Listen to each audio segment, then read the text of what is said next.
this video has you in mind.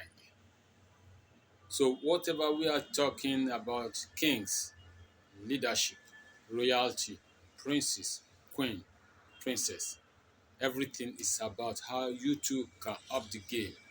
Because if you understand what makes the royalties to be thick, you too can assume such posture.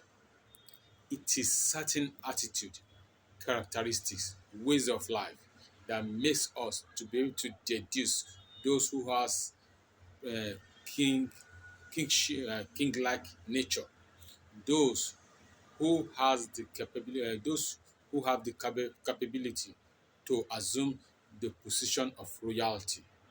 If you read your Bible closely in the book of Genesis chapter 23, you will see Abraham.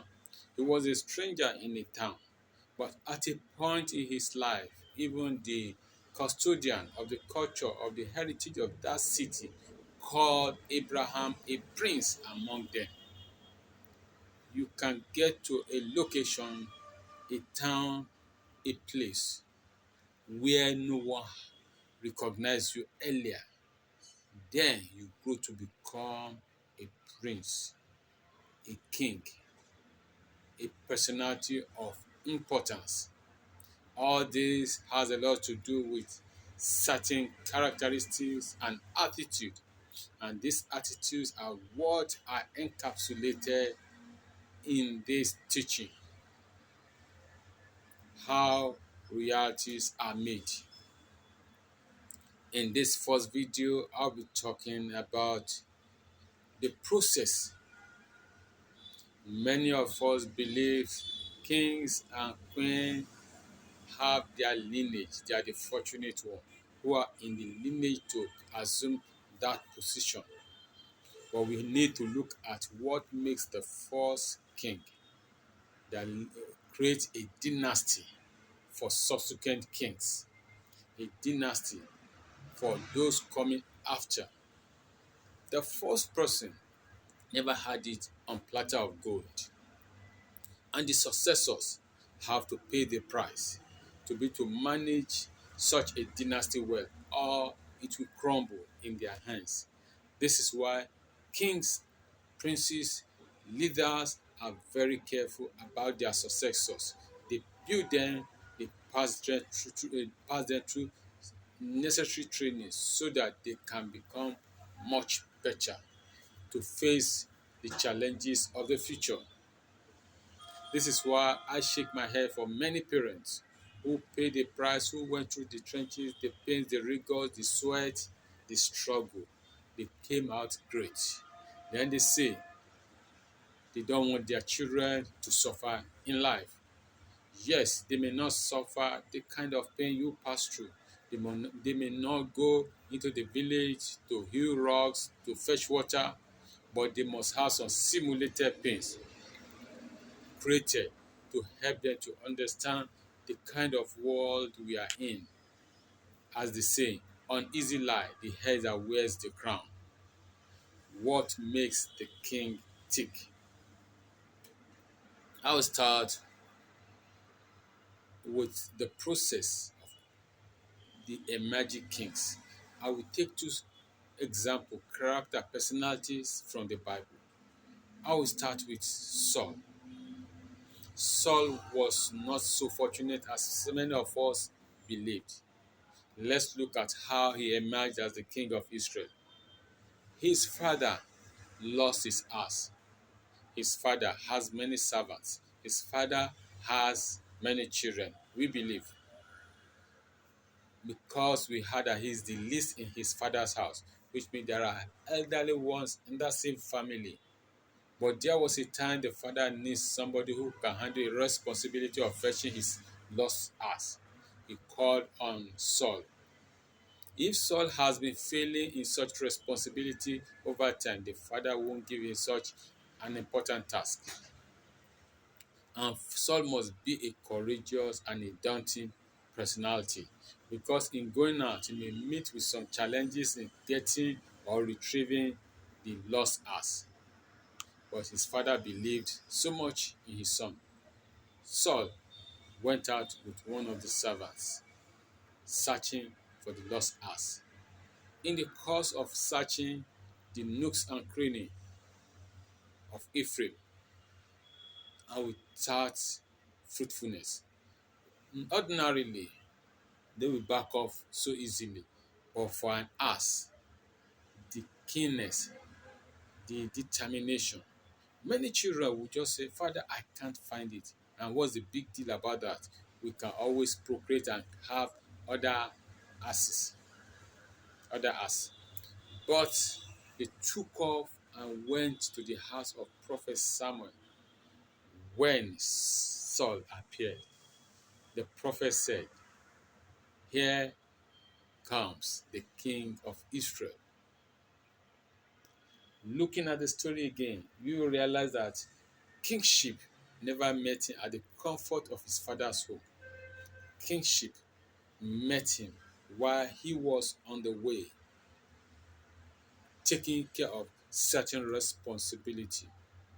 That greatness, that important job, those things that you dream of will not come to you, but as you plod, as you struggle, as you do all you can in life, one day you will meet with the opportunity, because as you move on in life, you get yourself more prepared for the daunting task.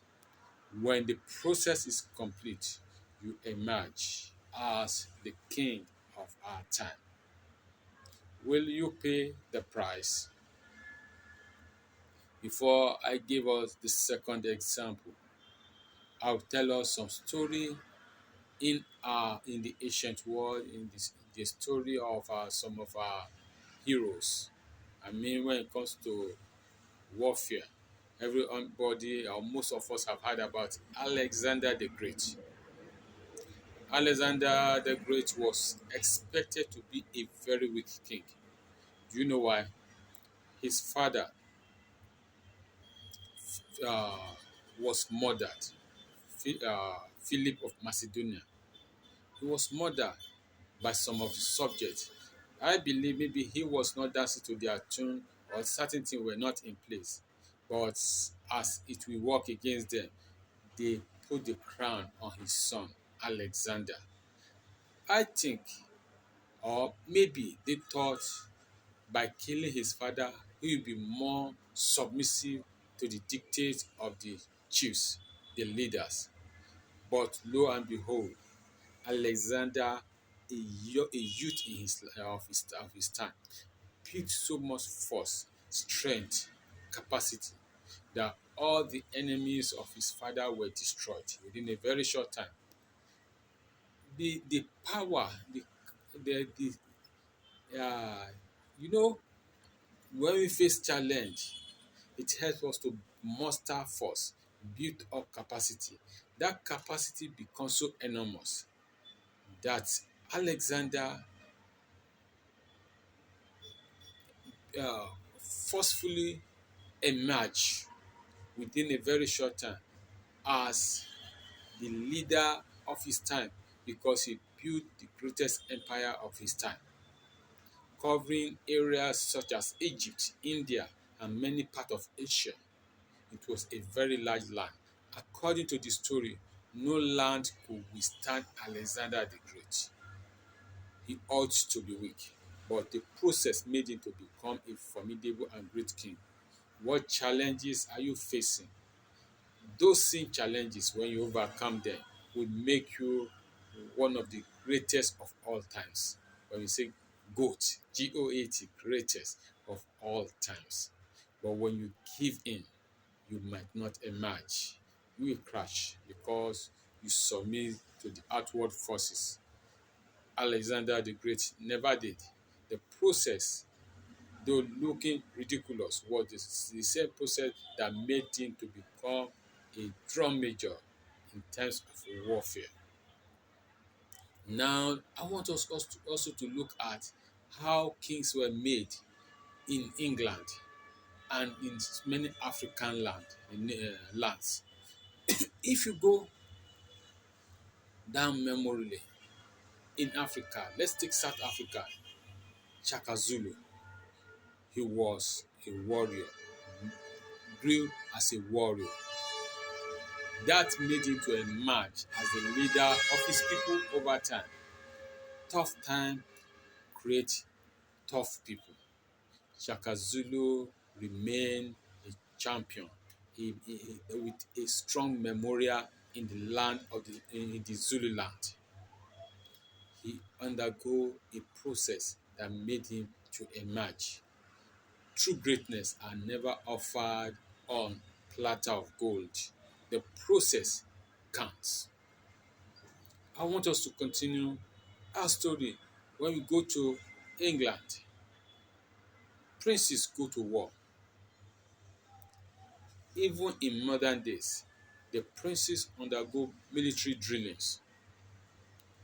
At the death of Elizabeth, we got to know that she also was once in the military. They learned the rudiments that make them very strong. When her dad died, Elizabeth was not in the palace. She was not in the comfort of her home. She was in Kenya in an official assignment. Great people are always in the trenches. She was called from Kenya that her dad has died. She ran back home and there she was made the Queen of England and also by extension the Queen of all the colonial nations that England was leading. So a woman that will even rule in the affairs of men must be very strong. Uh, you might say, this is modern day. Yes, weak leaders create the rubbles and the challenges we are having in our world today because we create some system of selection that brings in people who are not prepared to lead. When such people get to leadership, all they do is they corrupt the system from bottom up because they don't understand the essence of leadership.